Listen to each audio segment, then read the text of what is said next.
Hello, my name is Matthew Taylor, and welcome to our very first Bush Broadcast Deep Dive webinar, where we'll be chatting one-on-one with an intern or PhD student or researcher to learn a bit about the project they're undertaking and how that relates to our work at Bush Heritage. So I'm joining you today from Sydney, the lands of the Gadigal people, who are the traditional custodians of this country. And I'd like to pay my respects to elders, both past and present, and extend that respect to other Indigenous Australians online with us today. We recognise that this remarkable Australian environment we strive to conserve is on land that's never been ceded, and its future is the responsibility of all of us Australians working together. Now, just a reminder, as always, you can use the chat function at the bottom right of your screen to say good day and let us know where you're joining us from. And please put any questions that you may have into the chat, not the Q&A. I know that's strange, but the chat works better for us. Please put it in the chat function at any time during the webinar, and we'll get to those during the Q&A session. Now, my very special guest today is Madeline Taylor, who's undertaking a paid internship through our Seeding the Future program, which offers aspiring conservationists some pathways to learn and hone best practice skills and approaches. Welcome, Maddie. Hi everyone, my name is Maddie. I'm dialing in today from Naarm, Melbourne. So I'd just like to acknowledge the Wurundjeri people. This work has also taken place on Dja Dja Wurrung, so I'd like to acknowledge the elders past and present of those people as well. I've been very fortunate to work across these landscapes, so very happy to be here and talk about this project. Yes, thanks for contributing your time, Maddie. So I know that you've always been a conservationist since you were a small tacker. Can you tell us a bit about that journey and how you got involved with Bush Heritage and crossed paths with our work?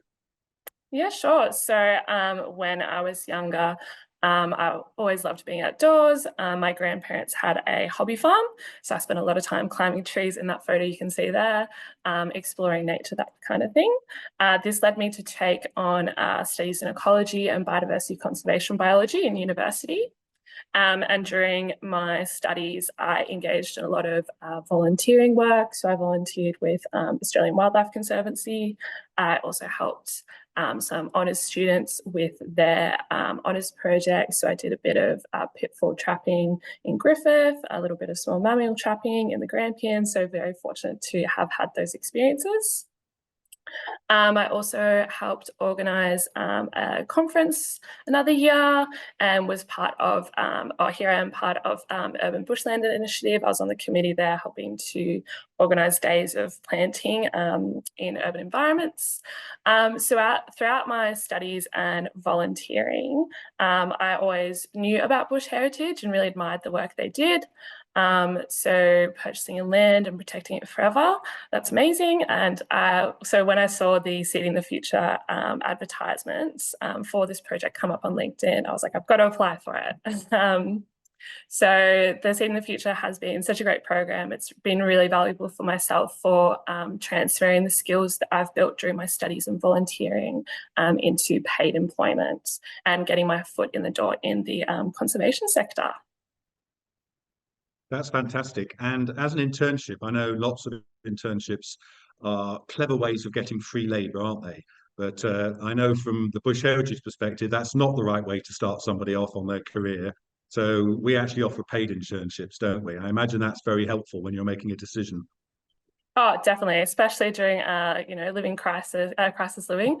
So yeah, it's been wonderful. It's been really, really supportive. The team are also great. I've been able to connect with so many people across Bush Heritage and learn about their careers as well, which is really valuable. And also just always had that support there, which has been fantastic. Fantastic. And how long is the internship in this case for you? So my internship started in January at the start of this year, and it finishes at the end of May. So 5 months. So which is a great amount of time to get some achievable results for Bush Heritage. Fantastic. Well, listen, you're working on some baseline fauna projects, I believe, in some of our Northwest Victorian properties. Please tell us a bit about it and what you're hoping to achieve from it. Yep, so I'm working across the Dandenong reserves, which are here on the screen. So we've got Belair, John Douglas, JC Griffith, and the newly acquired Sandstrom, which is really, really exciting. Sandstrom was acquired during my internship, so that was so exciting to see that happen and be within Bush Heritage as that was happening. So these Dandenong reserves, we don't know too much about the fauna, so the animals that inhabit them. So it's really important that we build some baseline understanding of what's happening here in these reserves. So originally my internship was to focus on the hollow-dependent fauna within these reserves, but due to some delays with ethics permit, we've had to switch the scope to ground-dwelling fauna. But both these suites of species rely on old growth box ironbark forest. So your hollow-dependent fauna are things like gliders, possums, owls, and they obviously rely on hollows, tree hollows. And tree hollows take hundreds of years to develop. So it's really, really important that we have these old trees in the landscape here so they have a chance to develop hollows for shelter and breeding for these species. However, with ground-dwelling fauna, these are things like antechinus, so I guess, marsupial mice, some people like to call them. Also reptiles, ground-dwelling birds, and these species rely on fallen timber so they can forage for insects and also find shelter. And mature trees often shed a lot of branches and things like that, so that leads to more fallen timber on the ground for these species, which is really important. So both species need these old growth forests for similar resources, but it's really vital that they have them. So I'm hoping from my internship that I'll be able to provide some baseline information on the ground dwelling fauna, so the ones that are on the ground using that fallen timber, and what we've got in the reserve and how we can protect them. So again, these are species like the brush-tailed phascogale. That one is semi-arboreal, but it also does spend a lot of time on fallen timber and things. And our yellow-footed antechinus, which is very adorable here on the screen. They certainly are. And can you tell us a little bit more about the phascogale? I know it's not a creature that many people get to see, and we've got some beautiful images there. That's a huge bushy tail. They're carnivores, aren't they? The phascogales? Yes, they are. And they are hollow dependent, but as I said, they do come to the ground a little bit to forage. Unfortunately, populations have declined within the area. I think there's one population holding on near Bendigo, and Dandenong is about an hour west of Bendigo. So it'll be interesting to see if we do detect any in this project or other projects within these reserves, because we do think we have the right habitat, but it's just, are they still hanging on in these pockets of forest? Fantastic. Well, we've certainly had in some of our other webinars, we've heard stories of the successes of animals being found, that we thought may have left the landscape, but as you say, do hang on. So look forward to an update in the future, hopefully, when we might see some pictures. So tell me, how are you actually going to capture the data that you need on these ground dwelling fauna? Yep, so I'm using what's called camera traps. So they're motion detected cameras. And here you can see my feline supervisor helping me set up my cameras in my lounge room. So I've got 35 cameras deployed across the reserves. And when I say setting that up, I'm setting them up in a way to avoid too many false triggers. And by a false trigger, I mean when grass or something waves in front of the camera and sets off the camera. I'm not really interested in those photos. I'd much prefer to see an animal detection. So I'm setting these cameras to go off really, really fast and take multiple photos so I can detect what's in the photos. So yeah, I've got 35 cameras across the reserves. Here you can see me setting them in the field. I'm aiming them in sites where there is lots of fallen timber, because this is where I'm expecting to see the most animal detections, or I'm hoping to find things. During my internship, I've also been lucky enough to have a volunteer help me. So this was a volunteer, Claire Hishes. She's setting up a similar camera trap. We're just using stakes here because at some of the sites we don't have trees to tie the cameras to. But Claire's been wonderful. She's doing her placement with us as well. So it's been a great opportunity for myself to supervise a volunteer as part of this experience. So I've got 35 cameras out. So far, I've collected 18 cameras from Bel Air and JC Griffin and begun processing those images. We're actually using AI to remove the false triggers. So there's images with grass or leaves that set off the camera, which is really, really exciting. And the first batch has come back and we've got about 2,000 images, which is really cool. And I'm hoping to find lots of yellow-footed antechinus. It'd be great if we could see detect a brush-tailed phascogale, but also lace monitors and common dunnuts, because those species have actually disappeared from these landscapes, which is quite unfortunate. And on top of that, I'll also be looking out for introduced species, so your foxes and cats and things too, because it's important that we know if those species are out there in our reserves. Excellent. And what about the birds? Are you doing any checking about what sort of birds that there might be, some of the ones that might use hollows? So we'll be checking to see if we detect any ground-dwelling birds. So far I've detected a few, I forgot the names of them, a few shrike thrushes and other things, but it'd be cool if we could see a few button quails. So things that are often foraging on those fallen timber, looking for insects or foraging in the leaf litter, things like that. And those species are usually often susceptible to our introduced predators like cats and foxes because they are on the ground. Got you. And I believe your original research was considering doing some call playback to detect the owls and such like, but that's for a future piece of work, is it? Yes, that's right. So I have got the recordings ready to go. So as part of that work, Excellent. it would involve playing a species call out into the forest and then listening for a species to call back. So we've got some pre-recorded calls of powerful owls, barking owls, which as you can imagine sound like a dog barking. And we would play them out into the forest and then listen for anything to call back. Excellent, excellent. And tell me, this is a question we just had come up, and I think this is appropriate to ask it here. Um, in terms of, I know nature photographers who are not the same as researchers will often set up themselves or a remote camera and bait the site in order to encourage wildlife to come in. Do you use any attractants in order to, like fish oil or the likes, or the universal attractant for mammals, peanut butter, that we Yeah. know about? No, so usually a lot of studies, camera trap studies do use an attractant or a lure.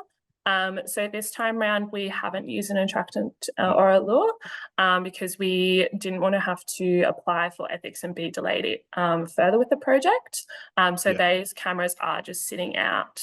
But in place of a lure or an attractant, we have placed the cameras where we think there's great habitat for species, so that fallen timber where we expect species to shelter and forage. So I guess you can call that as our bait in a way. Yes, fantastic.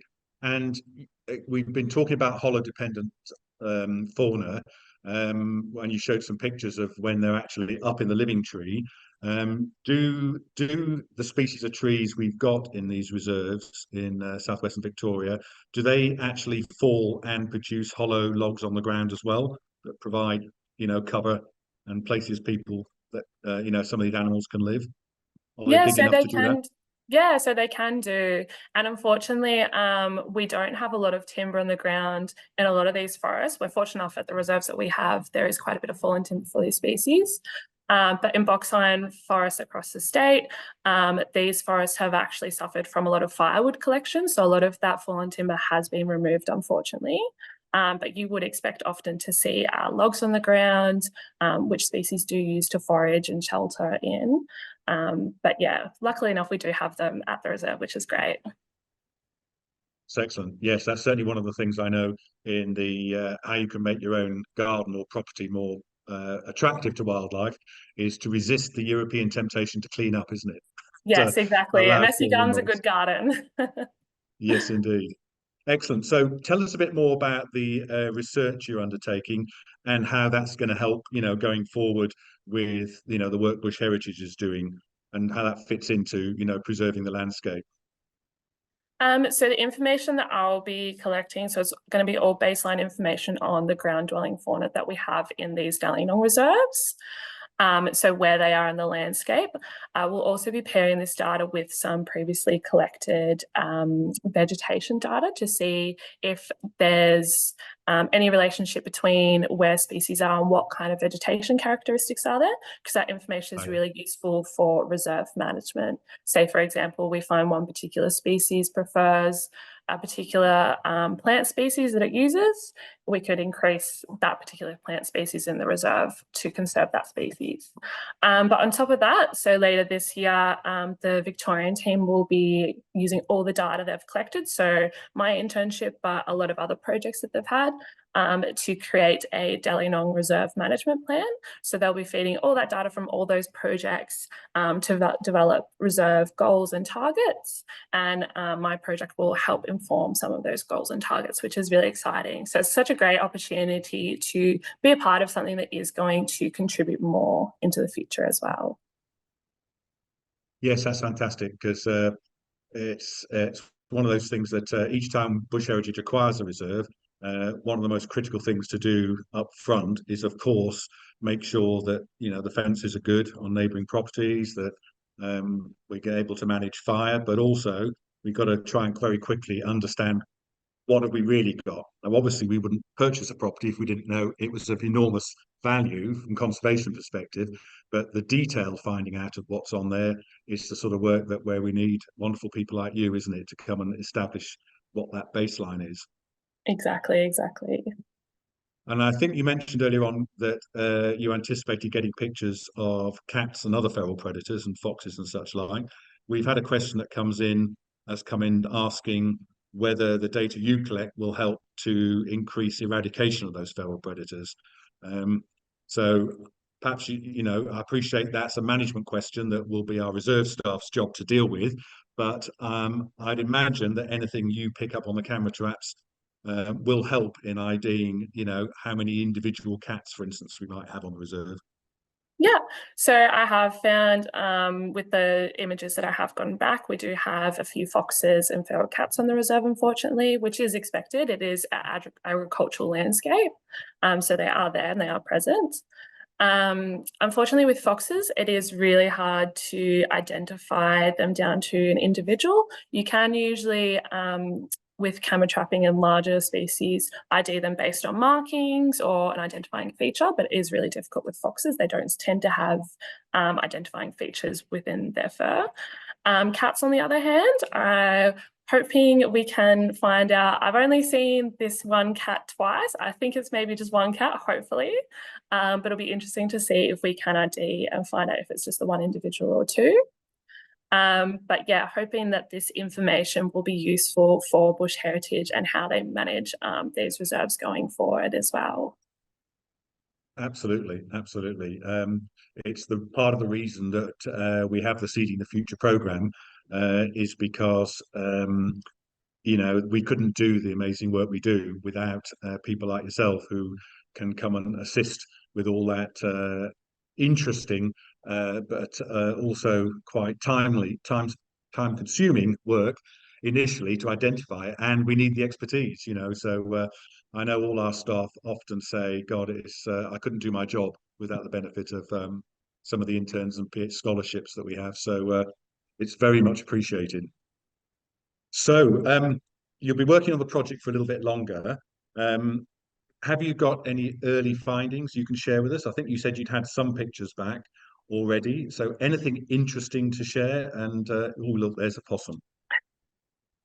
Yeah, so I've collected the cameras from Bel Air and JC Griffith, which have been out for 4 weeks each.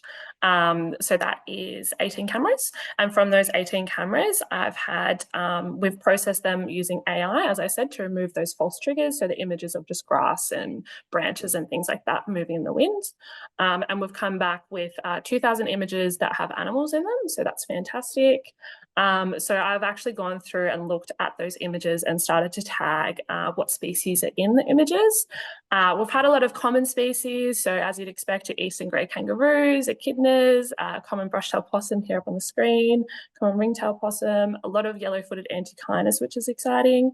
However, I think you saw on the previous slide, there was owlet nightjars. So I've detected those quite a bit on the cameras, which is always really cool. They're such an interesting little animal. But yeah, as I've said before, we have had a few detections of introduced predators, so cats and foxes. But it's exciting to see, these little critters like yellow-footed antechinus hanging on the landscape, which is great. And later this week, I'll be heading out again on Thursday and Friday to collect the rest of the cameras from Sandstrom and John Douglas, and going through those images next week. So it'll be really, really exciting to see what we find at the other reserves. That's fantastic. And I can see from that picture of the yellow-tufted honeyeater that the cameras are fairly sensitive, aren't they? That was a small bird in a large frame, wasn't it? So yeah, exactly. So we've set those cameras to be on higher sensitivity, and when the camera is triggered by something moving, it goes off rapidly and takes 5 photos. And so it's great having those 5 photos, because then I can see how the animal moves. I can also try and find a photo where I can clearly ID it as well. So yeah, it's fantastic. And you'll notice in the nocturnal photos, we don't have a bright flashing light. It's all just infrared, so it doesn't impact the species there. doesn't disturb them, no. I Yeah. noticed in that picture of the antechinus there, Madeline, that that was in daylight. So are they active during the day, or is that like a dawn and dusk as it's heading home? Dawn and dusk, I seem to find a bit of conflicting information in the literature here and there. Right. I found that they're definitely active at night. I've got lots of photos of yellow-footed antechinus going around at night, especially around the grass trees, which is really cool. But Yes. yeah, they seem to be dawn and dusk. It's really cool to see 2 here in a photo as well. Yeah. But yeah, that you can see here in this photo that they're definitely using those logs to forage for insects, to also for shelter as well from other predators that are coming around. So it is really, really vital that we have that fallen timber in the landscape for the species like this. Excellent. Well, we've had a note coming in. This is one of the joys of doing webinars with our wonderful supporters, is you get a sharing of information coming in. So yes, I've had a couple of people, Colin and Wendy Cook and Julie Radford, have said, yes, they're often seen during the middle of the day if it's overcast. So it sounds like that the conventional wisdom may not be true, and they're actually quite often seen. Not that I have. So, Yeah. but it's great to see those images. So thanks for those comments from the supporters listening in. Well, listen, last question, Maddie, before we get on some questions from the audience. Where do you see yourself going after this internship when it finishes in May? What's the next stage of your life plan? So I'll be looking for full-time work in the conservation sector. Yes. So the Seeding the Future program has been really fantastic, as I said. They've helped me meet a lot of people across bush heritage, also supportive, and also just got myself the foot in the door in the sector as well, and given me some paid experience. So now I feel really ready to apply for a full-time position within this sector, which is great. I really enjoy working with people to deliver conservation outcomes. So I'll definitely be looking for work in the government, local government, also private and not-for-profit sector too. So yeah, I'm excited to see what happens. Well, fantastic. And that's the whole principle behind our Seeding the Future program, is to help provide these steps onwards. And in many cases, we've been able to offer jobs to people further down the line. So that's great to hear this little insight into the work you're doing. So if you're ready, there's a few questions. Some of these you may not be able to answer because they may be outside your purview, but feel free to just say that if that's the case. No I may chip in worries. on some of them. First one was about the AI that you're using to get rid of the false images that are set off. The question around that was, is that a freely available piece of software, or is that, how did you access that? So we have a fantastic conservation and data team here at Bush Heritage. So I didn't actually do the AI processing myself, unfortunately. I can't take that credit. But yes, we have a team and I passed over the images to them, and they're using software to process the images that use AI. And they definitely, they always have lots of photos. So they train the computer to recognize certain species. So the more we use it, the better it becomes, which is really exciting. I'm not too sure if that software is open source, but I do know there's a lot of cool things out there that are open source that you can do with coding and with ecology. So it's really interesting to see how this kind of type of things grow as well. Excellent. So for whoever the supporter who asked that question that fed that one through, who mentioned it might be useful for their land care network camera trap surveys, please feel free to get in touch with us and we may be able to help you on that one. Okay, so another wonderful contribution from Colin and Wendy is mentioning, you may know this already, Maddie, is that Dika and Bendigo Ta are doing lots of surveys in the Bendigo area, looking for those phascogales we looked at, and they're in the working group. So the just in case you hadn't come across them, there was a suggestion you could collaborate with them in looking for that one. Yeah, beautiful. Yeah, I have come across a few papers that might be related to Bendigo Ta and Dika, where they've done nest box checking for brush-tailed phascogales. So yeah, some really important work, and hopefully we do find some in our reserve as well, because that'd be so exciting to see that they're, across that area. Excellent, excellent. Also a question about whether the reserve is fenced, and we can probably both answer that one. Bush Heritage generally is obliged to maintain fences where we're surrounded by neighbours who have animals, cattle or sheep, to stop ingress, because they do a lot of damage. But generally inside our reserves, we don't have any fences if we can, unless we're doing specific exclosure research where we actually fence off a small area to see what the impact of grazing is. So down in the area you've worked on, I imagine the only fences are perimeter or old ones that have fallen down. Yeah, so we've just got those old cattle stock fences around the reserves that, as you said, are in place to stop stock coming onto the reserve, which is really important because we want to limit grazing. We do have a couple enclosed areas within the reserve, but that's to stop kangaroos and wallabies grazing certain areas. We have a really important population of grass trees in the JC Griffin Reserve, so that part is enclosed, but that's only a small little pocket of the reserve. The rest is, unfenced and not predator-proof fenced either.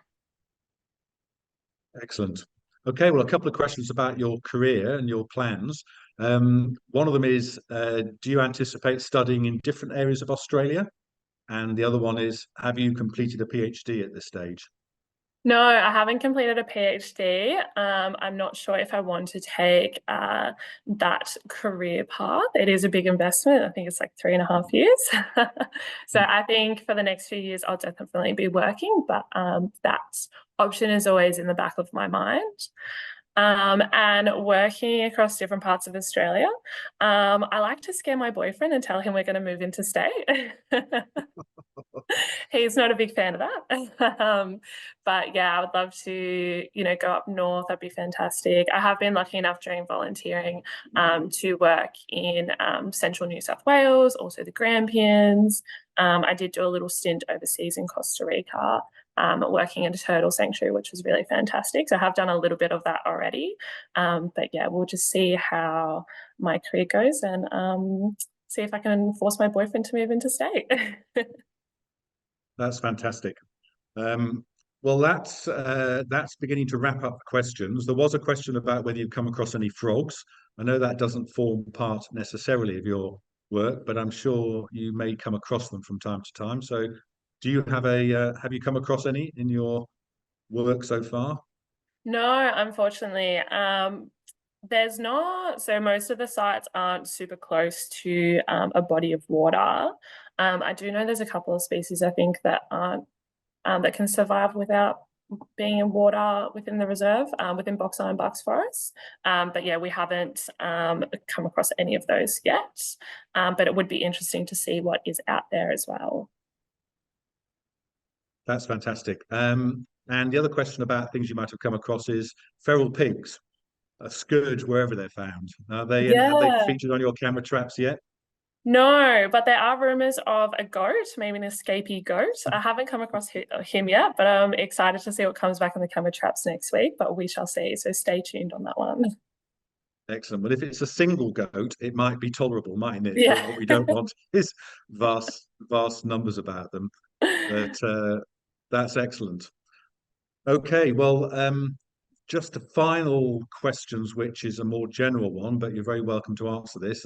One of our supporters has asked, are there any other habits like leaving fallen timber and not taking too much firewood? Anything else like that that are generally good habits to keep the bush better equipped for the wildlife and not causing any damage. So yes, leave the chainsaw at home is definitely one of them, and Yeah. not take firewood. Is there anything else you've come across you'd like to contribute to general good practice in the bush? Definitely keeping hiking gear clean when you're moving between different national parks and things like that. Um, Stopping beehives being allowed in national parks. That is a legal thing that you can do. That's not good for native species, unfortunately. They actually compete with native bees, which we do have. And European bees actually can invade hollows, and that's taking away a hollow that, a glider or an owl could use. So Yes. not having those beehives in those national parks. Yeah, and I guess telling everyone about the bush and how much you enjoy it. People don't look up, care. People don't protect things they don't care about. So it's important to, share photos on social media of where you are and what you're doing and promote the bush while we have it. Fantastic. Well, it's wonderful hearing this sage advice from someone at the beginning of their career about how we should look after the bush. And it's been great hearing what you're up to and how much that's going to contribute to the work Bush Heritage does. So there are a couple of questions on a couple of other topics that aren't necessarily directly within Maddie's domain. So as we always do, we'll endeavour to get back to you on those questions after the webinar and put them to our reserve staff. I hope you've enjoyed this first deep dive webinar. It's a shorter format for half an hour, so it's punchier. A huge thanks to you, Maddie, for joining us, and congratulations on what you've achieved so far. We look forward to seeing how that progresses. If anybody is on the line and has relatives, friends, or otherwise who'd like to find out more about Seeding the Future program, look in the chat. We'll just post the link to that program. We've got some information up on the website. And thanks, of course, to everybody who's joined us and for taking time out of your busy days to come and learn about the important conservation work that we're doing. As always, what we're looking for is Healthy Country Protected Forever, which is our Bush Heritage strapline. And would love to know, we'll be sending out a questionnaire shortly after this. We'd love to know your thoughts on whether you like this complementary deep dive format. We won't be getting rid of the longer format ones where we go in more depth with multiple people, but we're looking forward to interviewing a few more young people who will be helping us in the future on these deep dive webinars. So thanks, everybody. Thanks again, Maddie, and look forward to seeing you soon for the next of the wider format Bush broadcast when we're going to be, which is in June, and we'll be joining you from the Fitzsterling region in WA, where we've got another exciting announcement about the acquisition of a new reserve. So look forward to seeing you then. Thanks very much. Cheerio.